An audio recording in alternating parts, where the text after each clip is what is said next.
Salut tout le monde! Je me suis rendu compte que vous alliez avoir besoin de la notion de courant électrique pour répondre à une question du pré-TD, et puis aussi de la notion de densité de courant électrique pour une des questions qui va être dans le TD numéro 8. Vous allez voir, ça prendra vraiment pas de temps, je vais vous le définir en quelques minutes, vous allez être capable de faire le calcul sans problème. On regarde ça ensemble. On va commencer avec le courant électrique.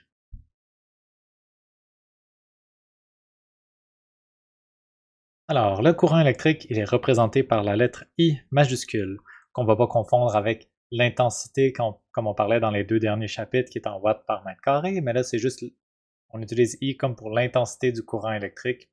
Les unités du courant électrique, c'est les ampères.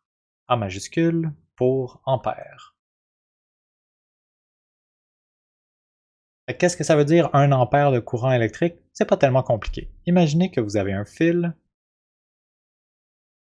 dans lequel circulent des charges électriques, donc un courant électrique. Si je dis que le courant électrique circule par là-bas, puis que c'est, mettons, des électrons qui se déplacent, des charges négatives, ça veut dire que les charges négatives sont en train de se déplacer vers la gauche. C'est pas bien grave.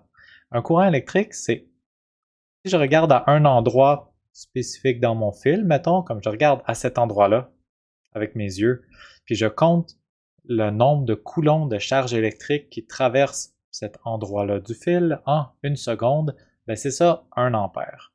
Donc l'intensité du courant, c'est tout simplement une quantité de charge électrique, Q, divisé par un intervalle de temps en secondes. Ça veut dire qu'un courant de 1 ampère, ça voudrait dire qu'il y a 1 coulomb de charge électrique qui traverse un endroit spécifique du fil pour à chaque seconde, en une seconde. Si je vous dis par exemple, il y a 150 coulombs qui traversent mon fil en 5 secondes, c'est quoi le courant électrique? C'est 150 coulombs qui traversent mon fil en 5 secondes. Je fais ma division, ça me donne un courant de 30 ampères. C'est pas plus compliqué que ça. Si au lieu de donner la charge électrique comme un nombre de coulombs, je le donne comme un nombre d'électrons, ben là, il faudra juste faire la petite étape de plus de calculer la charge électrique en coulomb qui correspond à ce nombre d'électrons-là, et ensuite de diviser par le temps en secondes, et ça donne notre courant en ampères.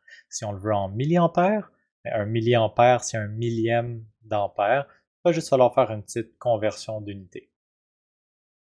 Pour le pré-TD, ça c'est tout ce que vous avez besoin pour répondre à la première question. Dans le TD, il va y avoir une petite question où est-ce qu'on va vous demander de calculer la densité de courant. Vous allez voir, c'est vraiment pas très compliqué. Je vous le montre.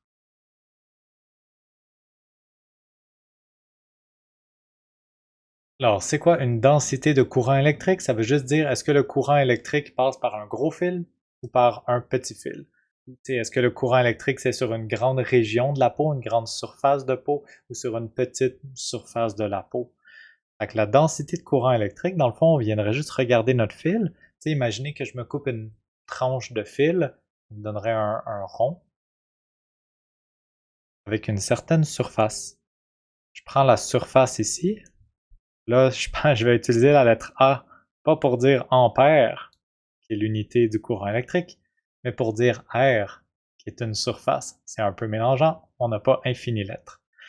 La densité de courant électrique, on l'appelle J, et c'est l'intensité du courant, mesurée en ampères, divisée par la surface du fil, dans le fond, la surface qui est traversée par le courant. Si je vous dis que j'ai un fil de 0.03 mètres carrés, on prend l'intensité du courant, mettons 30 ampères, on le divise par la surface, puis ça donne la densité de courant. Je prends mon courant en ampères, je prends ma surface en mètres carrés ou centimètres carrés, et ça va me donner ma densité de courant, qui sera en ampères par mètre carré ou en ampères par centimètre carré. Il n'y a pas une nouvelle unité qui apparaît. C'est juste des ampères par mètre carré ou des ampères par centimètre carré. C'est vraiment pas plus compliqué que ça. On prend le nombre d'ampères, on regarde c'est quoi la surface que ce courant-là traverse, et voilà, on a notre densité de courant. C'est tout pour la petite vidéo. J'espère que ça vous donne un coup de main pour faire le pré-TD. Puis la deuxième partie va vous aider pour un petit calcul dans le TD de mercredi. Bye bye, bonne fin de journée!